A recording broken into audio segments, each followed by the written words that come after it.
कहानी के प्रमुख पात्र डॉक्टर भटनागर है। कुछ महीने पहले उनके अचानक लापता होने की खबर समाचार पत्रों में पड़ी, पर उसके बाद उनकी कोई भी जानकारी न मिली। एक दिन रात के 2 बजे उनके घर की कॉल बेल बजी और आदत के अनुसार डॉक्टर भटनागर उठे और दरवाज़ा खोलने गए। उन्हें पता था कि किसी मरीज़ को देखने जाना हो तो उन्हें घर बुलाने आते थे। कोई मरीज़ सीरियस हो तो अस्पताल का चौकीदार उन्हें उठाने आ जाता था। इसका कारण डॉक्टर भटनागर मरीजों की सेवा करना अपना परम कर्तव्य समझते थे। इसका उन्हें कभी बुरा नहीं लगता, बल्कि खुशी से वह चले जाते। किसी से उन्हें फीस मिले या न मिले, इनकी उन्हें कोई चिंता नहीं थी। उस रात भी वह उठे, गाउन पहनाया और दवाइयों का बैग उठाकर चले गए। वैसे तो 1-2 घंटे में वे लौट आते थे, या फिर सवेरा होते होते तो अवश्य ही आ जाते थे, क्योंकि अस्पताल समय पर पहुंचना उनकी आदत थी। डॉक्टर भटनागर की पत्नी जिस दिन भटनागर जी रात को गए, उस रात जाग रही थी, बिस्तर पर पड़ी रही, क्योंकि वह जानती थी कि ऐसा तो रोज ही होता है। लेकिन अब जब सुबह देर तक डॉक्टर भटनागर नहीं लौटे तो वह चिंतित हुई। उन्होंने सोचा कि मरीजों की हालत गंभीर होगी, इसलिए डॉक्टर साहब नहीं आए। पर उनकी हैरानी तब बढ़ गई जब मरीज़ घर पर पूछने आने लगे। उन्होंने मित्रों और अन्य संबंधियों को फ़ोन किया, डॉक्टर साहब के बारे में पूछताछ की, परंतु कोई जानकारी नहीं मिली। बस यह भी मान बैठी कि शायद डॉक्टर साहब किसी दूर गाँव गए हो और किसी कारण से जल्दी वापस न आ पाए हो। शाम तक डॉक्टर साहब नहीं आए तो उन्होंने पुलिस स्टेशन फ़ोन किया। पुलिस भी हैरान हो गई कि डॉक्टर साहब इस तरह गायब कैसे हुए। पुलिस ने चारों ओर खोज शुरू की, वायरलेस से संदेश भेजे। यह खबर शहर भर में बिजली की तरह फैल गई। डॉक्टर साहब की पत्नी पुलिस को इतना ही बता सकी कि डॉक्टर साहब अपनी कार में नहीं गए, उन्हें लेने कोई गाड़ी आई थी। उन्होंने सवेरे घर के बाहर सड़क और फुटपाथ पर बड़े पहियों के निशान देखे थे, जिससे वे ट्रक या बस में गए हो ऐसा मालूम हो रहा था। मोहल्ले वालों से भी कुछ पता न चला। पुलिस ने वायरलेस से यह सूचना दी कि कहीं कोई एक्सीडेंट की जानकारी मिले तो तुरंत सूचित किया जाए। कई दिन बीत गए पर कोई सूचना न मिली। डॉक्टर साहब का कोई शत्रु भी नहीं था, इसलिए यह शंका भी न थी कि उनकी हत्या की गई हो। पुलिस सिर्फ 2 बातों पर विचार कर रही थी। पहला यह कि कुछ गुंडों ने उन्हें छिपा लिया हो ताकि वह उनकी पत्नी से मोटी रकम मांग सके। दूसरा यह कि कोई डाकू दल किसी डाकू का इलाज करने हेतु ले गए हो। डॉक्टर साहब के इस तरह रहस्यात्मक ढंग से गायब हो जाने से पुलिस भी परेशान और लोग भी भयभीत हो गए थे। इस डर के कारण समाचार पत्रों ने भी इस समाचार को छापना बंद किया था। श्रीमती भटनागर निराश हो गई, क्योंकि कई महीने बीत गए। रोज़ सुबह उठकर दरवाजे पर आकर खड़ी होती और डॉक्टर साहब का इंतज़ार करती। उनकी हालत पागलों जैसी हो गई थी। कई महीने बाद श्रीमती भटनागर ने फिर वैसे ही गाड़ी के पहियों के निशान दरवाजे पर देखे। उन्हें लगा कि शायद डॉक्टर साहब आए होंगे, पर नहीं, डॉक्टर साहब नहीं आए। उन्होंने तुरंत पुलिस को सूचित किया। पुलिस का एक दल उनके घर आया। खोज जारी हुई। पुलिस ने गाड़ी के निशान देखे, पर उससे अंदाज़ा न लगा पाए।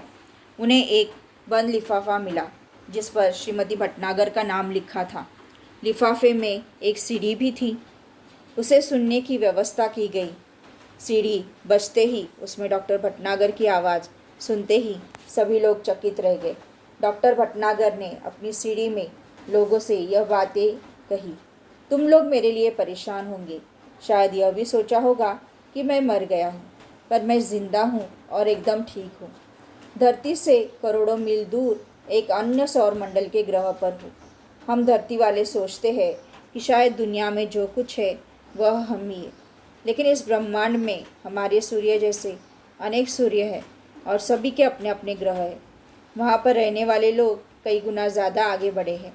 मुझे इस ग्रह पर आकर अपने परिवार, मित्रों, देश और पृथ्वी से दूर रहने का बहुत दुख है, पर इस बात से मैं खुश भी हूँ कि मेरा यह शक कि दुनिया में सिर्फ हम ही है खत्म हुआ। मैं आशा करता हूँ कि मेरी इस बात से पृथ्वी के लोग कुछ पाठ सीखेंगे। मैं यहाँ कैसे आया यह तुम्हें बताता हूँ। इस ग्रह के लोगों ने गुप्त रीति से अमेरिका में हुए मेरे मान सम्मान और मेरे ज्ञान के बारे में सूचना इकट्ठा की थी। तभी से इन्होंने मेरे अपहरण की योजना बनाई थी। उस रात को जब मैं बाहर आया तब एक आदमी ने मुझे बाहर खड़ी गाड़ी की अर्थात सवारी पर चलने का इशारा किया। उस विचित्र यान को देखकर मैं चौंक पड़ा। मेरे विरोध करने या भागने की कोशिश करने से पहले 3 मजबूत लोगों ने मुझे पकड़कर यान में डाल दिया और यान तेजी से आसमान में उड़ गया। डर के कारण मैं बेहोश हो गया था। जब होश आया तब वह यान इस ग्रह पर पहुंच चुका था। उन्होंने मुझे एक विशेष किस्म का सूट पहनाया जो प्लास्टिक का था। उस सूट के पहनने का तरीका यह था कि मैं उस वातावरण में अनुकूल रह सकूं। अब चूँकि मुझे यहाँ आए हुए काफ़ी समय हो गया है, मैं यहाँ से भागने की कोशिश भी नहीं कर सकता। इसलिए आप सब लोगों के लिए यह संदेश रिकॉर्ड करके भेजने की उन्होंने मुझे अनुमति दी है। इस ग्रह का नाम बड़ा विचित्र है और इनके पास ऐसे यान हैं कि एक से दूसरे सौर मंडल तक आसानी से आते जाते हैं। वहाँ के लोग विज्ञान में बहुत तरक्की कर चुके हैं। यहाँ लोगों के रहने के घर है, कारखाने हैं, बाज़ार है, बस्तियाँ हैं, मोटर है, सभी कुछ हमसे बिल्कुल अलग है। इनके खुद के वैज्ञानिक उसूल अर्थात सिद्धांत है। हमारा सौर मंडल इनके सबसे पास होने से वे मेरा आसानी से अपहरण कर सके। इन्हें कई सौर मंडल और उनके ग्रहों के बारे में जानकारी है। यह एक ऐसा ग्रह है जहाँ विज्ञान अपनी ऊंचाई अर्थात चरम सीमा तक पहुँचा है। यहाँ के लोग अब मशीन हो गए। सारा काम यहाँ मशीनों से होता है और उसका परिणाम आदमी का महत्व कम हो गया है। इस ग्रह पर आदमी कम और मशीनें ज़्यादा है। यह कह सकते हैं कि लोग मशीनों के गुलाम बन गए हैं। ये लोग चिकित्सा शास्त्र में बहुत पिछड़े हुए हैं। यहाँ के लोगों को ऐसा रोग हुआ है जिसमें शरीर का कोई अंग अचानक सड़ना शुरू हो जाता है और फिर आदमी इस सड़न रोग से मर जाता है। इसका इलाज इन लोगों को पता नहीं, पर इस रोग के कारण वे मशीनें ही है। यहाँ के वैज्ञानिकों ने मेरे बारे में सुना था, इसलिए उन्होंने सोचा मुझे यहाँ बुलाया जाए। ऐसी तरकीब सोची जाए कि सड़ा हुआ अंग काटकर उस जगह दूसरा अंग लगाया जाए। इसी वजह से मेरा अपहरण हुआ है। यहाँ बैठकर मैं पृथ्वी के बारे में सोच रहा हूँ कि पृथ्वी पर भी विज्ञान की उन्नति हुई है। उद्योगों के विकास ने मशीनों की संख्या बढ़ा दी है। मशीनों और कारखानों से वातावरण दूषित हो रहा है। अगर यह ज़्यादा मात्रा में चलता रहा, पृथ्वी पर भी ऐसे दिन आने में देर नहीं लगेगी। पृथ्वी पर कैंसर, दिल की बीमारियां, तनाव के कारण होने वाली बीमारियां, ब्लड शुगर आदि भविष्य की ओर इशारा करते हैं। यहाँ के लोग इस मुसीबत को झेल चुके हैं, लेकिन इन पर ध्यान नहीं दिया।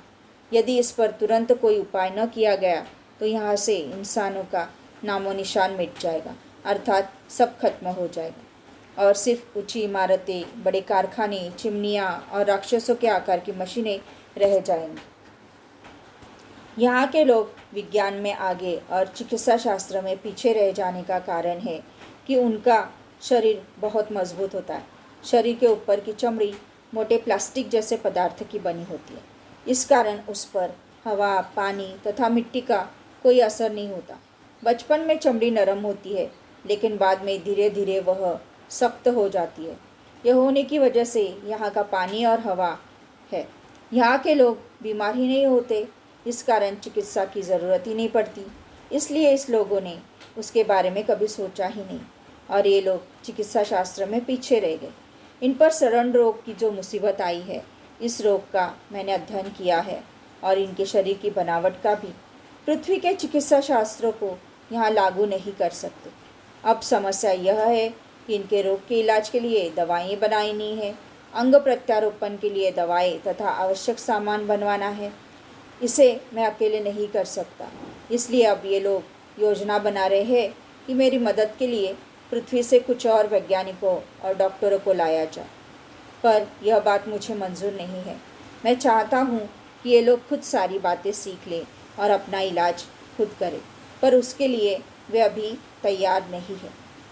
मुझे ये लोग तभी छोड़ेंगे जब मैं इन्हें इस मुसीबत से बचने का रास्ता बता सकूँगा। अब ये लोग पृथ्वी से कब और कितने डॉक्टरों और वैज्ञानिकों का अपहरण करके उन्हें यहाँ ला रहे हैं, यह बात गुप्त रखी गई है। अब मैं पृथ्वी पर सही सलामत इनकी इच्छा से ही आ सकता हूँ। इनसे विरोध नहीं करना ही उचित रहेगा। यह कहना भी कठिन है कि मैं कब आ सकूँगा। मुझे यहाँ कोई कष्ट नहीं है। आप लोग घबराएं नहीं। मैं इस समय विदेश यात्रा पर हूँ। ऐसे मेरे आने का कोई निश्चित समय नहीं है। इस संदेश को सुनकर सब चकित रह गए। इतनी बड़ी बात पता चली थी आज के लिए और भविष्य के लिए भी।